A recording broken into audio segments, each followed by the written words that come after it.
i miei, naturalmente di tutti i sindaci del Veneto che noi rappresentiamo con la nostra associazione. È quasi 10 anni che sono sindaco e vi devo dire che un amministratore incontra situazioni di tutti i tipi, perché poi un sindaco rappresenta sempre un punto di riferimento per qualsiasi problema, dal problema di lavoro al problema della buca, al problema del lampione, al problema di coppia, al problema non so, di lavoro ed economico. Quindi qualsiasi tipo di problema viene portato a tavola di un sindaco. Però vi posso garantire che tra le situazioni più critiche da gestire sono quelle che riguardano il minore. E tante volte quando tu vedi il minore in difficoltà, perché magari vive in un contesto familiare che non gli dà particolari opportunità, oppure dove c'è una situazione di maltrattamento o dove il minore non viene seguito, il primo pensiero che tu fai è: non ha nessuna colpa, si trova in quella situazione e lui non ha nessuna colpa, e l'unico soggetto, e non si può difendere, e l'unico soggetto che lo può aiutare è l'istituzione pubblica. Quando quindi tu ti trovi amministratore e affronti situazioni del genere, è chiaro che hai una responsabilità, perché pensi che ci sono delle persone che possono dipendere solo da te per il miglioramento della loro vita, perché poi un bambino che viene segnato è un adulto che poi può essere un emarginato e avere delle difficoltà, ed ecco quindi il ruolo delle istituzioni. Ed è con questo spirito che abbiamo affrontato anche a livello di ANCI, è stato proposto al direttivo questa iniziativa di intitolare le strade ovunque di bambini.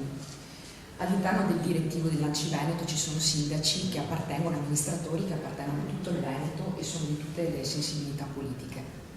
C'è stata l'unanimità di fronte al patrocinio e all'adesione di questa iniziativa appunto di intitolare a vie dei diritti dei bambini e la disponibilità quindi a sostenere, proprio per divulgare una sensibilità nei confronti di soggetti che hanno bisogno da parte delle istituzioni di essere protetti. È vero che poi si deve tradurre al lato pratico con delle iniziative, però la sensibilità parte anche da una diffusione in termini di coscienza, di sensibilità collettiva, anche di nomi, perché il nome ha un significato e quindi anche le parole per tutti hanno un significato, ed è in questo senso quindi che noi sosteniamo questa iniziativa della via dei diritti dei bambini, proprio per diffondere una cultura che deve partire dalle istituzioni e che deve coinvolgere tutti i cittadini. È chiaro poi ci sono delle iniziative e delle azioni che un amministratore deve fare, perché l'autorità giudiziaria lo invita in quel senso, oppure perché l'assistente sociale, constatando determinate situazioni, induce un amministratore ad intervenire. Però ci sono anche delle situazioni, che parlano in maggior parte di casi, dove gli amministratori devono organizzare anche delle attività, delle iniziative finalizzate all'infanzia e agli adolescenti.